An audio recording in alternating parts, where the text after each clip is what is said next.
Kasayan, pagkakabit tayo ng ng digital speedometer. Pwede sa lahat ng klase. Sa motor, sa tricycle, kolong-kolong, sa kotse, sa van, basta 12 volts. Meron din naman siyang pang 24 volts. Ito siya kasayan ha. Ito, yung ating pag ganito yung paglalagay niyan. Tapos depende sa kung saan nyo gustong ilagay. Pwede rito, pwede dyan, tapos dito pwede rin. Total, di ka naman ginagamit ng tubigan, dito na lang siya ilalagay. Ang una natin gagawin dito kasi kailangan nating maglagay ng ng cellphone holder with charger, yung USB. Ito, tulad dito. Pag binuksan natin, be careful when you drive. ito siya, yung kulay blue. Pakita mo yung kulay blue. Yan, yung kulay blue na ibig sabihin bukas siya. Naka-open siya. Tapos mahaba yung cord niya. Pag nag-order kayo nito, pwedeng ito yung nakalagay. Kaya lang kung lalagay natin sa motor yung ganito, kailangan natin siyang hinangan. Ito yung positive, ito yung negative. Negative kahit alin sa dalawa. Hihinang nyo rito. Ito charger. Tapos yung isa pwede yung ilagay yung USB. Meron na kayong USB port tsaka charger. Pares charger yung dalawa na yan. O ngayon, dahil meron naman tayong cellphone holder with charger, doon natin siya ilalagay. Lalagay natin sa cellphone holder with charger. Tsaka pag binili nyo to, meron naman siyang meron naman siyang kasamang manual. HUD. Meron siyang instruction. Napakasimple lang nito. Hindi nyo na kailangan. Storage tayo kasayan. Ito kahit hindi nyo nagamitin itong manual na to kasayan kasi napakasimple. Ito siya ilalagay lang natin sa sa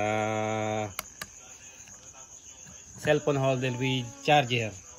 Tapos magaganyan na siya Sa loob ng 1 minuto magsi-0-0 na siya. Ngayon kailangan muna nating maglagay nito. Ito ang paglalagay nito, makakakita kayo dito ng ng brake light. Ito yung brake light niya Sa brake light may solid black at saka may green na may lining na yellow. Sa may solid black, ito yung accessory wire. Dito yung ilalagay yung red ng cellphone holder with charger. Tapos sa starter relay naman, ito, starter relay, makakita naman kayo dyan ng green. Ito pag diretso yung starter relay o kulay green, ito yun kasi nakabalot na to Yan nasa may pindutan, green at saka yellow na may lining na red. Yung green dyan, yun yung negative. Kung gusto nyo naman kunin sa headlight, pwede magbubukas kayo. Pero dito sa labas kumuha para hindi na magbubukas. Solid green tsaka solid black. Galing sa starter relay tsaka sa brake light. Ito siya. Ngayon, 1 minute magsi-0-0 yan. Pagka naka 1 minuto na tayo. Easy to install lang yan. Walang kahirap-hirap. Kahit anong uri ng sasakyan. Nakalagay naman dyan. Speedometer. Ito, applicable to sa mga walang mabiling cable. Katulad ng yung Hyundai Grace Van, mahirap na yung mga cable, sira na yung mga gear. Yan, nagsiro na siya. Ngayon kasi para sigurado, ite-testing natin. Para makita niyo yung ite-testing natin para makita niyo yung takbo ng digital speedometer. Paano muna si Goku? Open the gate. Ite-testing natin yung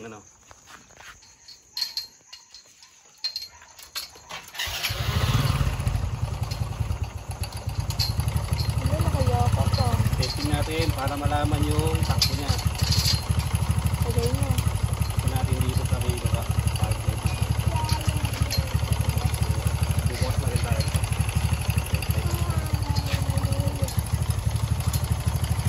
Park light.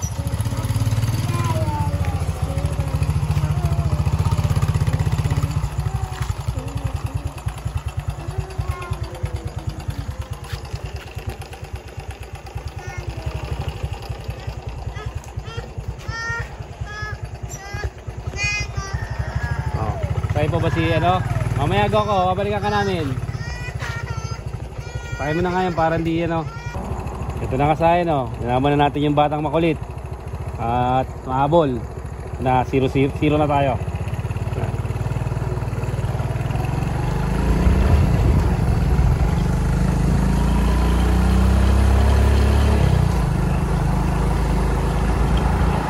Right natin 28, 33. Kahit mga 60 lang tayo kasi meron tayong bata.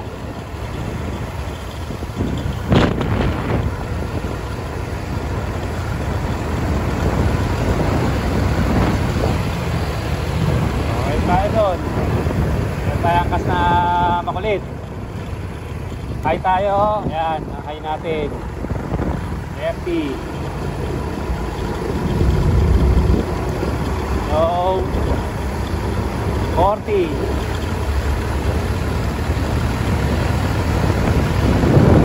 40. Piaso.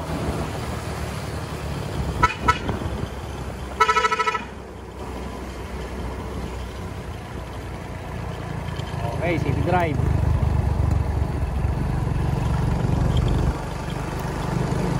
29. 33. Sa mga sirang speedometer, walang mabili ng speedometer. Ito, bagay na bagay ito sa inyo. Accurate to kasayan. Nasubukan na to.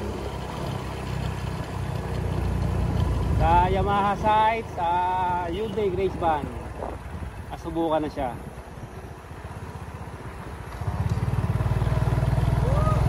Let's go. Sa kasayan na.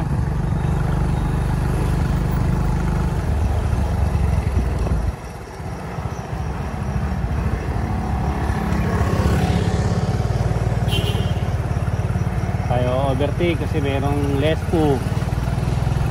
Pauliin tayo. Wala tayong helmet. Okay, turn left tayo. Tayo sa kabila. Hindi siya.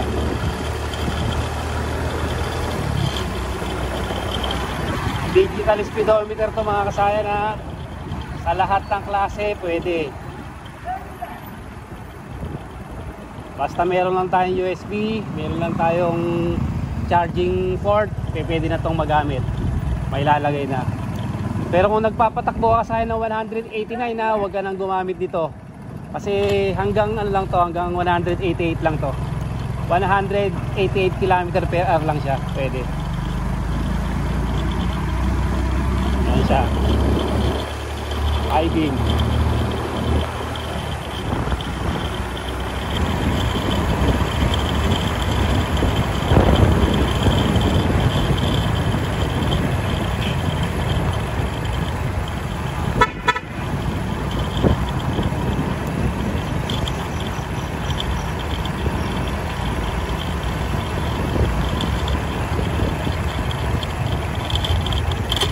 Crossing.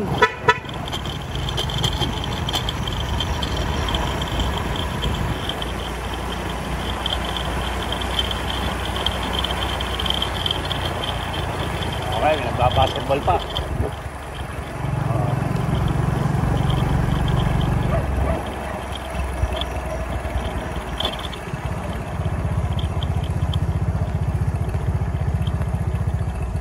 Ganun lang kasi yung paglalagay ng ng digital speedometer.